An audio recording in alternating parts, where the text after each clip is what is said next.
1987, most of the world got to enjoy Star Fox 64. But as for me, I was playing Lilac Wars.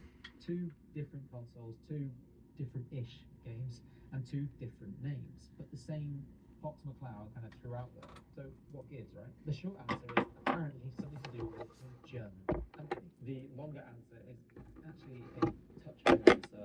See, when Nintendo was gearing up to launch the impressive Super FX showcase that is Star Fox, it's alleged that a legal issue was kind of flagged as a potential problem for the European launch of the game in the summer of 1993.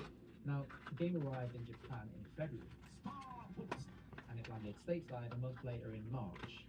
But those in Europe had to wait until early June before the rail shooter was seen on store shelves. Now, such gaps kind of between international game releases wasn't uncommon at all throughout the 90s and early 2000s, because like translation and localization efforts weren't always aligned. And I imagine this name change can't have helped things much either. But what actually was this legal problem? Apparently there was already a company operating within Germany under the name of Star Fox. And if my kind of like pitiful Duolingo effort has taught me anything, it's that the German letter V is pronounced like an F. So Star Fox, with your best German accent, basically has you saying Star Fox. Starbucks. Starbucks. Nintendo decided it was close sounding enough to be a risk, so rather than have a fight on their hands, they decided to just change the name. It was likely the right move, I guess, because this was like a brand new property for Nintendo, and it was also the debut of their Super FX chip, which was a huge deal for Nintendo during the SNES era. So getting into a messy legal drama that could have potentially delayed the launch of this significant release clearly wasn't the way to go. So Starwing it was. Problem solved. I mean, the same concern was still live from like 1997 when the N64 version arrived, so the rather excellent Star Fox 64 was christened Lilac Wars, named after the Lilac system where the game takes place. This name is definitely a better pick than Starwing, I reckon. The source for all of this? Well, Nintendo Live actually reached out to both Dylan Cuthbert and Jez-san, two of the developers from Argonaut, the UK studio that actually built the Super FX chip and co-developed the original game. They mentioned how Nintendo wanted to change the name to avoid any confusion. I've dropped a link to the 2012 Nintendo Live article in the description below.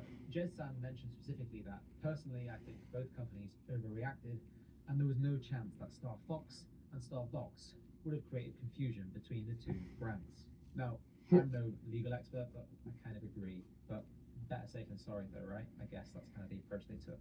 Anyway, I actually tried to find evidence of what this German Star Fox company was and what they actually did. You know, was it an obvious, clear clash with what Nintendo were doing at the time? But I haven't much luck though. Whatever issue Nintendo had with the Star Fox name clearly went away in the early 2000s. So starting with Rare's Star Fox Adventures on the GameCube, Nintendo decided to just use the same Star Fox name globally. And ever since then, we've all been calling it the very same thing. Now, I couldn't find any archive website, any news clippings, or any business registry entries. Nothing. I went through loads of like random German websites trying to find this name. Sure, there are like other Star Fox things online now, but they are either new companies or things that kind of cropped up after all of this. They're not German, or they're neither. You know, they're neither German or like old. The company seems to kind of like predate any online archive that I can find.